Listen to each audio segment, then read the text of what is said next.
প্রসূন ব্যানার্জি মনোনয়নপত্র দাখিল করতে গেলে আজ পুরাতন মালদার শাহপুর সংলগ্ন সেতু মোড় থেকে সুসজ্জিত এক শোভাযাত্রা সহকারে উত্তর মালদা কেন্দ্রের তৃণমূল প্রার্থী প্রসূন ব্যানার্জি দলীয় সমর্থকদের সাথে নিয়ে মনোনয়নপত্র দাখিল করতে গেলেন ইংরেজবাজার শহরে।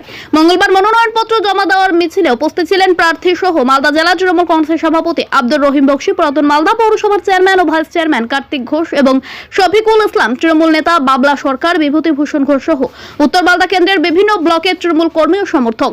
ঢাক ঢোল মাদল তাসা ইত্যাদি বাজিয়ে দলীয় সমর্থকদের মনোনয়নপত্র জমা করতে যান উত্তর মালদা কেন্দ্রের তৃণমূল প্রার্থী প্রসূন ব্যানার্জি। ব্যুরো রিপোর্ট, দিনরাত স্টার নিউজ।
পৌরসভা মাননীয় চেয়ারম্যান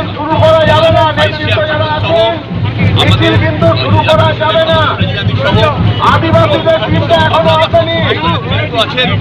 আমরা এখান থেকে আরো অনেক নেতৃত্ব আছেন, সবার নাম বলছি না, সবাইকে আমার শ্রদ্ধা প্রণাম কৃতজ্ঞতা আছে। আমরা সবাই মিলে এখান থেকে প্রসেশন করে বৃন্দাবনী মাঠে যাব। ওখানে আমাদের দক্ষিণ মালদার প্রার্থী সায়নাজ ভাই রয়েছেন। আমরা ওখান থেকে শৃঙ্খলভাবে একসাথে রহিম বক্সির নেতৃত্বে যাব কালেক্টরেটে আমাদের সেবা সাবমিট করার জন্য। আপনাদের অসংখ্য ধন্যবাদ আজ এখানে আসার জন্য।